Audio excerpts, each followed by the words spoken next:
1 Timoteo capítulo 3. Vamos a hablar acerca de las marcas del discipulado en esta mañana. Las marcas del discipulado es el tema de la serie Discipulado Radical.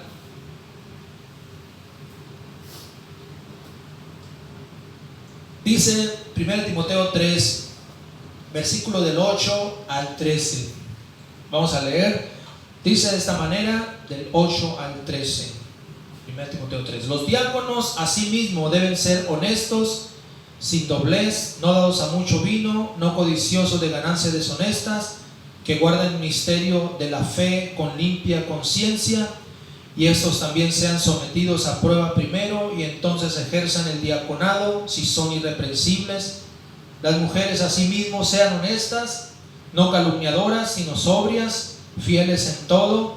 Los diáconos sean maridos de una sola mujer y que gobiernen bien sus hijos y sus casas, porque los que ejerzan bien el diaconado ganan para sí un grado honroso y mucha confianza en la fe que es en Cristo Jesús. Vamos a hablar de las marcas del discipulado esta mañana. Quiero hablar en primer lugar del entrenamiento, porque cuando hablamos de discipulado, como lo mencioné en otro estudio, discipulado es entrenamiento esta mañana. Aleluya. Discipulado tiene que ver, ¿verdad?, con una preparación. Escuché el siguiente artículo, lo leí más bien, en un libro que recientemente, hace unos meses atrás, terminé de leer. Se llama Tiende tu cama, el libro y el escritor de este libro es un marín retirado, es un marín de la Marina de Estados Unidos, y él escribió ese libro, ¿verdad? Está muy interesante. Bueno, él habla acerca de los Navy Seals. Los Navy Seals son la fuerza de élite de toda la estructura militar de Estados Unidos. Uno de los entrenamientos más rudos o más rigurosos que ellos tienen son el llamado Semana del Infierno. Se le llama Semana del Infierno, dice, al brutal entrenamiento de los marines de Estados Unidos. Ellos son preparados para ejecutar las misiones especiales más riesgosas en defensa de su país en cualquier lugar del planeta.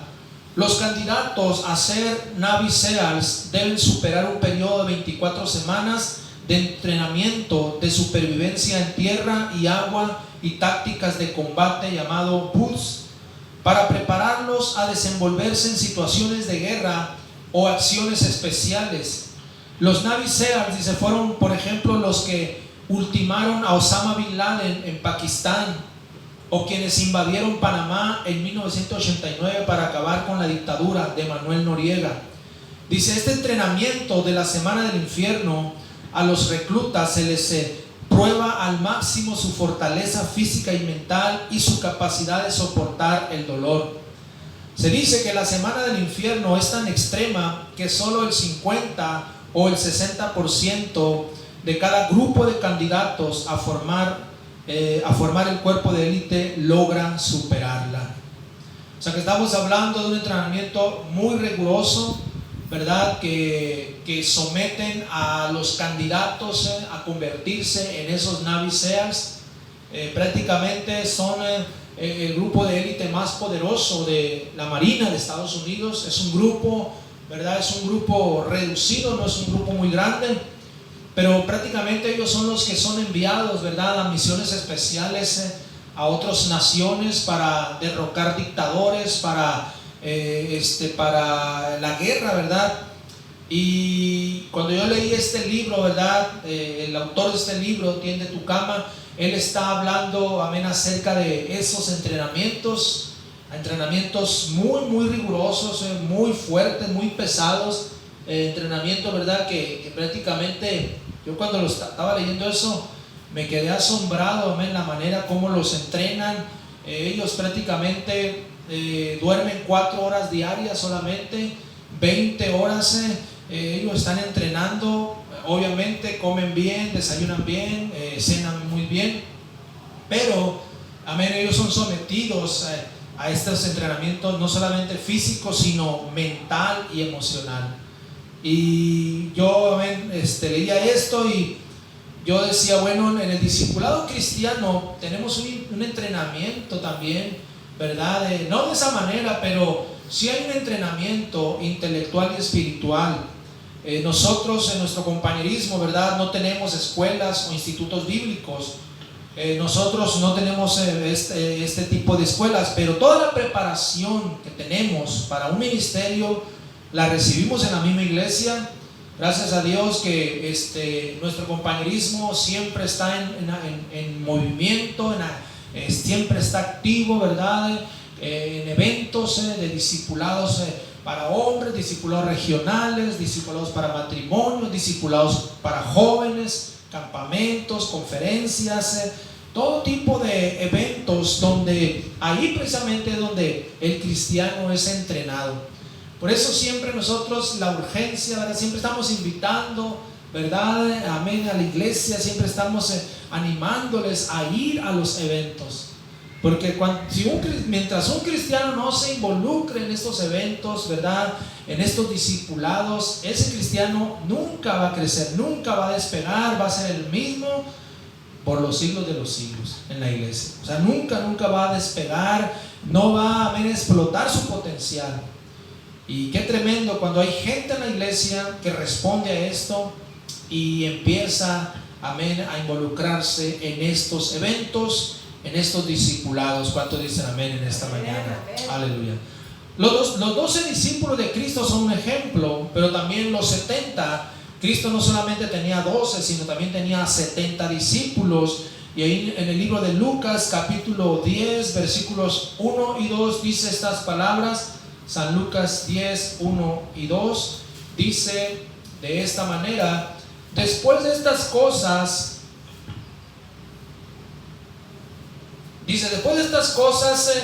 el Señor también envió también el Señor a 70, a quienes envió de dos en dos delante de él a toda ciudad y lugar a donde él había de ir, y les decía: la mies a la verdad es mucha, mas los obreros pocos. Por tanto, rogad al Señor de la mies que envíe obreros a su mies. Dice que el Señor designó a 70 y los envió de dos en dos.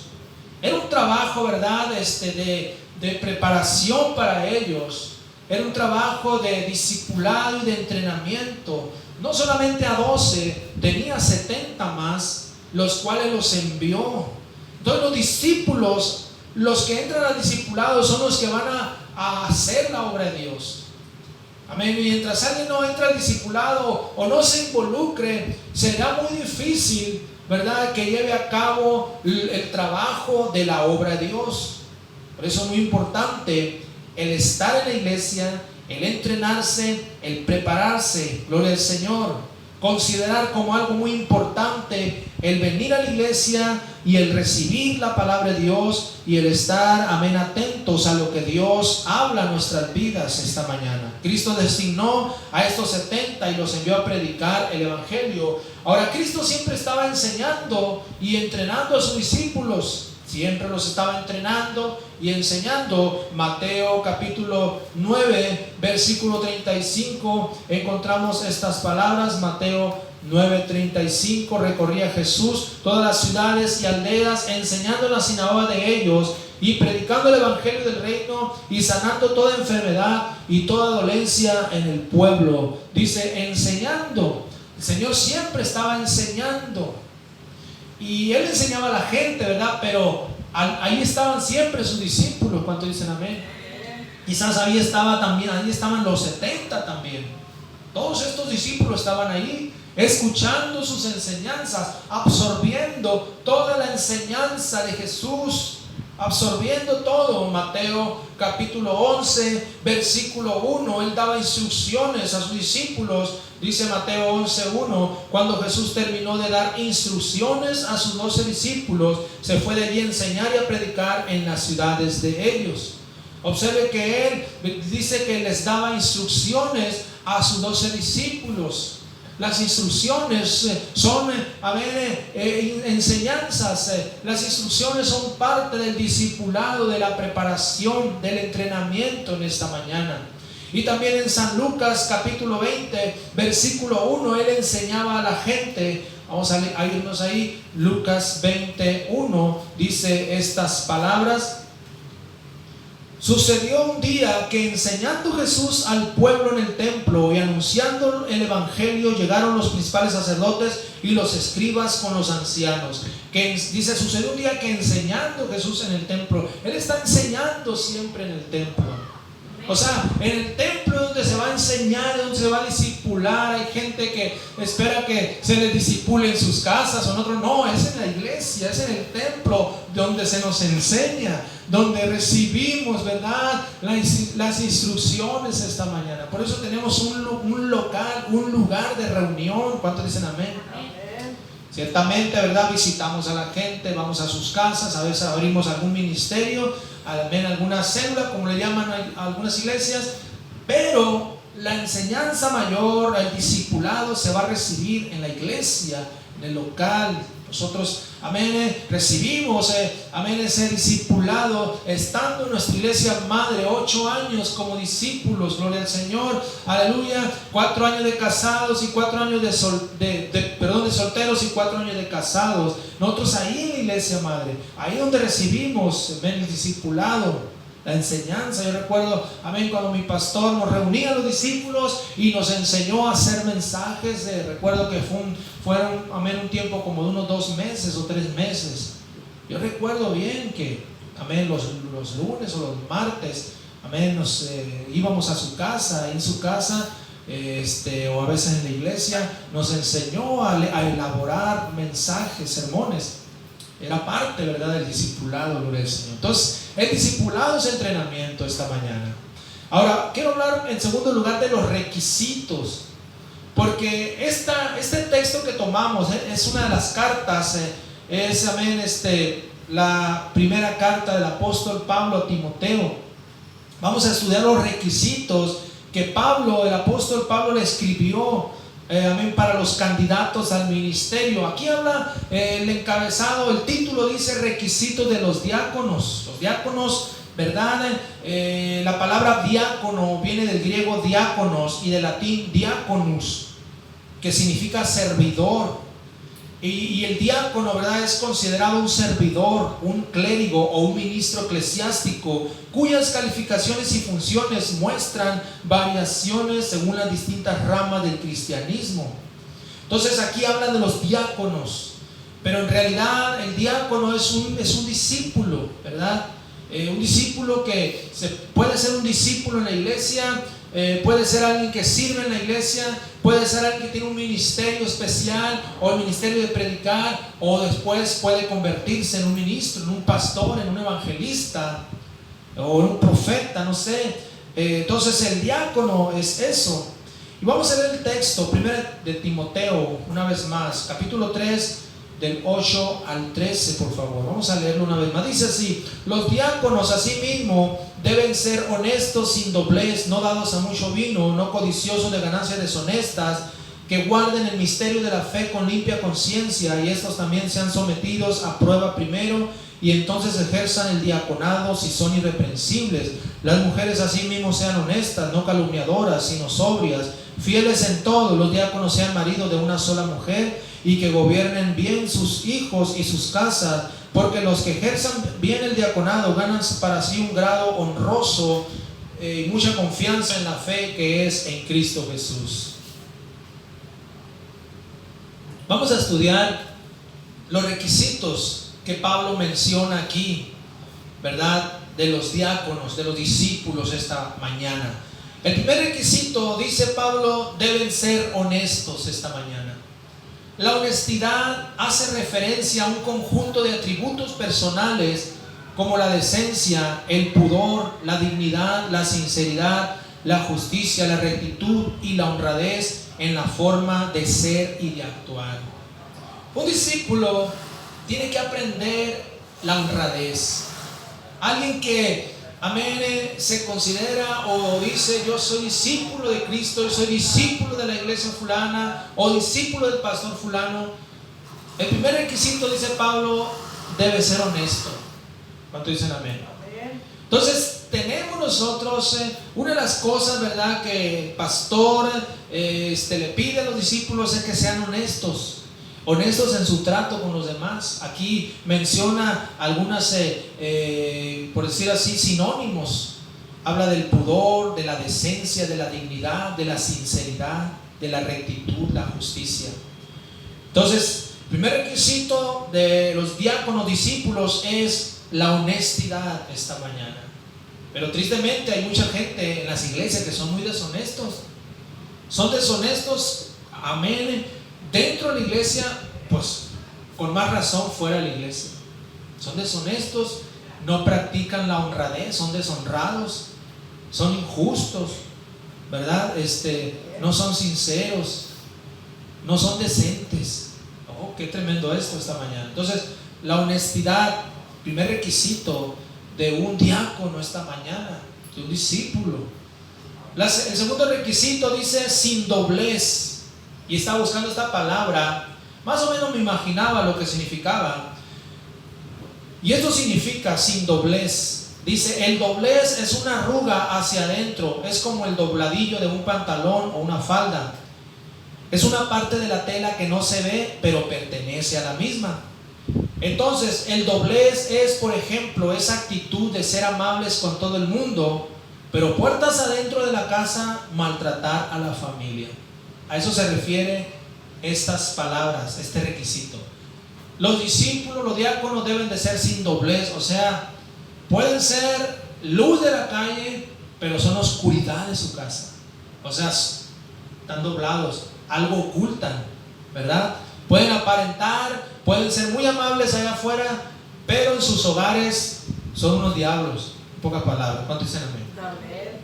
Y eso es algo que se tiene que tratar, ¿verdad? Es algo que se tiene que tratar. Yo he sabido de pastores que han tratado con discípulos, inclusive con obreros que estaban en el ministerio, ya eran pastores y maltrataban a la familia, a los hijos, a la esposa.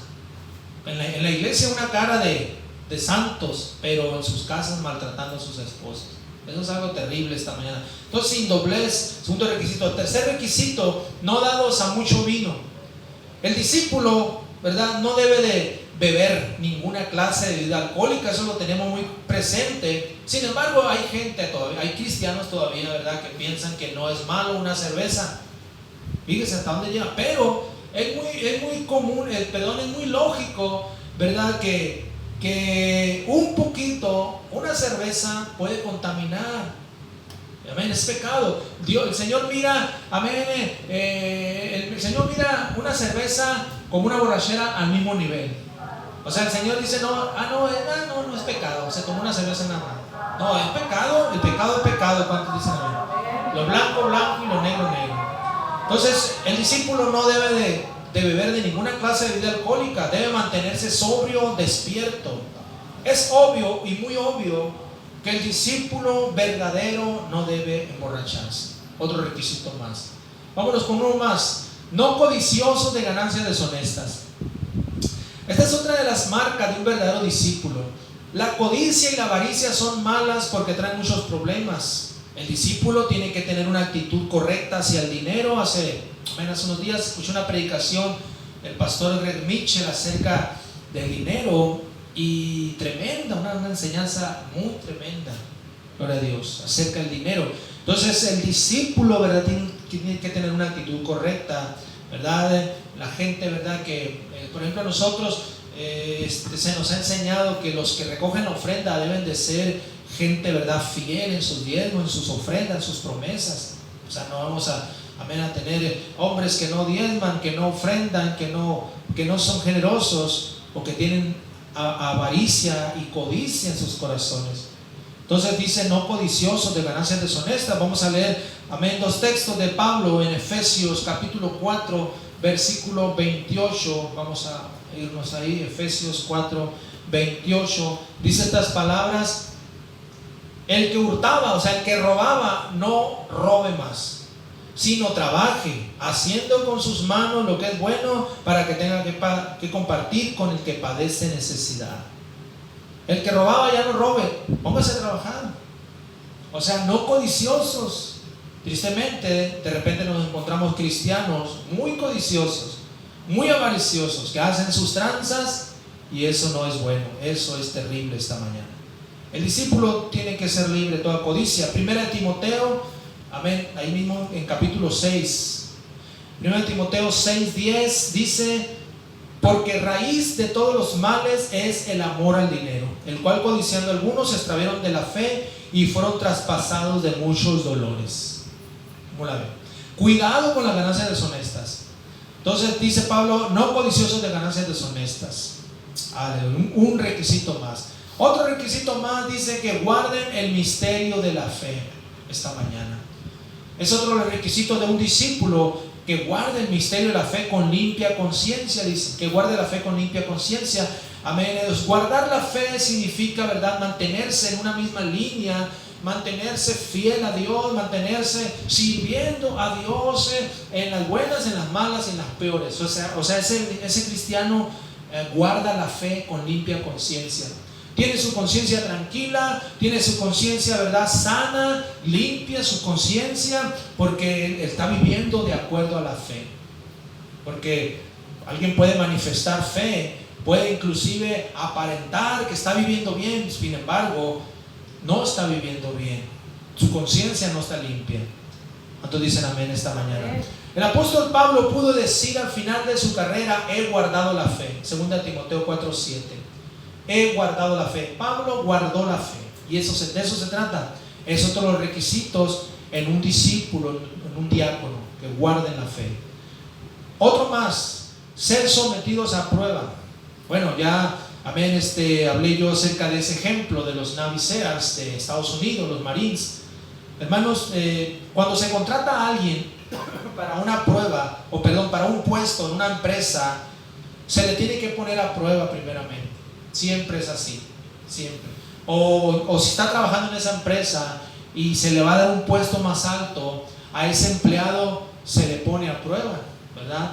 Se le ponen ciertas cosas, quizás se le hace un examen y se le pone a prueba en su honestidad, ¿verdad?, en su honradez esta mañana, para poder ponerlo en ese puesto, poder darle ese puesto. Es lo mismo en las cosas de Dios. El discipulado requiere que los discípulos, aquellos que entran al discipulado, que son involucrados en ministerios, tienen que ponerse a prueba. Se les tiene que probar lo del Señor, su fidelidad y muchas otras cosas más.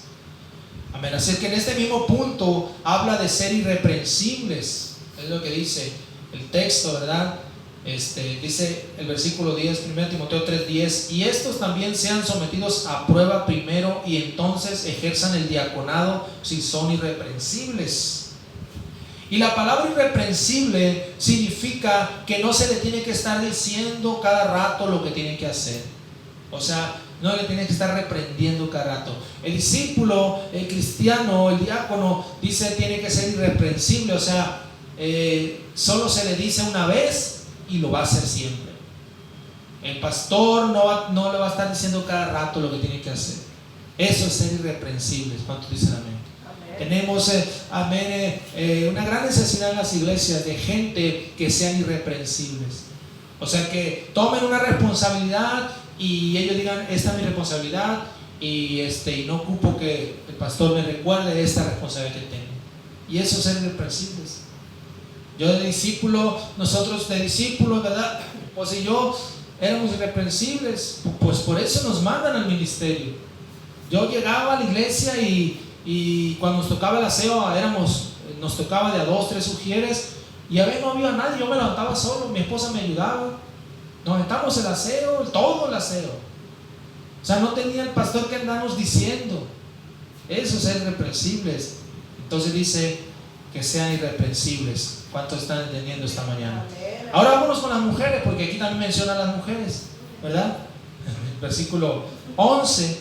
Las mujeres, dice, sean honestas. Ya hablamos de la honestidad ahorita, ¿verdad? Ya hablamos de la honestidad. Entonces dice, las mujeres así mismo sean honestas. Eso es muy importante. Luego dice, no calumniadoras. Mujeres que están en el discipulado no deben de ser calumniadoras. La calumnia es levantar un falso contra otra persona, mentir, difamar con el fin de causar daño a esa otra persona. Pues obviamente no entendemos que un cristiano, una cristiana, hermana, aleluya, que sirve a Dios, no debe ser calumniadora. Pero sabemos que todavía eso, amén, son problemas en las iglesias. De repente hermanas que calumnian, y como dice el presidente, la calumnia cuando no mancha tizna, dice la frase del presidente AMLO. Entonces la calumnia es muy, muy fea. Entonces dice que las mujeres no deben de ser calumniadoras. Vamos a leer Proverbios capítulo 10, versículo 18. Proverbios 10, 18.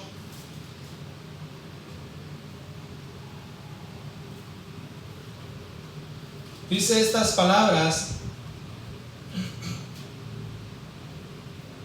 el que encubre el odio es de labios mentirosos, y el que propaga calumnia es necio.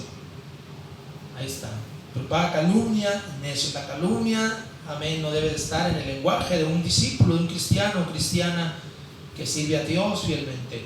También en el libro de Levíticos 19, ahí ya es más explícito lo que el Señor le habla a su pueblo. Vea conmigo, Levíticos 19, versículo 16. Vean conmigo lo que dice aquí, Levíticos 19, 16. No andarás chismeando entre tu pueblo, no atentarás contra la vida de tu prójimo, yo Jehová. El chisme es calumnia. Entonces dice el Señor, no andarás chismeando entre tu pueblo. Entonces dice, no calumniadoras las mujeres. También dice, sino sobrias, fieles en todo. La fidelidad es un requisito muy importante. Fieles en todo, dice. Las mujeres dice que sean fieles en todo, en la iglesia, en su servicio a Dios, en el hogar, con sus hijos, con sus maridos, en el trabajo. Fieles en todo. Cuando habla de fieles en todo, es en todo, ¿verdad? No nada más en la iglesia. Porque hay mujeres que son muy fieles en la iglesia, muy servidoras, serviciales en la iglesia, pero en sus hogares son otra cosa. Sucede lo mismo, ¿verdad? Que del doblez. O sea, qué triste es eso. Que sean una luz en la iglesia esas mujeres, pero en sus hogares, amén, son oscuridad. Le gritan a sus esposos, a sus hijos, maltratan, se les salen groserías. Pues imagínense. Entonces dice, fieles en todo. ¿Cuántos dicen amén? Amén. Aleluya. Que Dios nos ayude esta mañana, iglesia. Son requisitos. Finalmente dice, los diáconos, discípulos, sean maridos de una sola mujer y que gobiernen bien sus casas. Eso es lo que dice, ¿verdad? El versículo 12. Que sean maridos de una sola mujer y gobiernen bien sus casas. Eso está profundo. Prácticamente este es otro sermón, ¿verdad? Yo pudiera hacer un mensaje acerca de este versículo. Porque esto habla acerca de la responsabilidad que tienen los padres, los discípulos que son padres y esposos, ¿verdad? Habla de ser marido de una sola mujer. O sea, aquí donde entra que alguien que está divorciado dentro de la iglesia no puede tener un ministerio de predicar la palabra de Dios. Puede tener un ministerio, ¿verdad?, de mujer,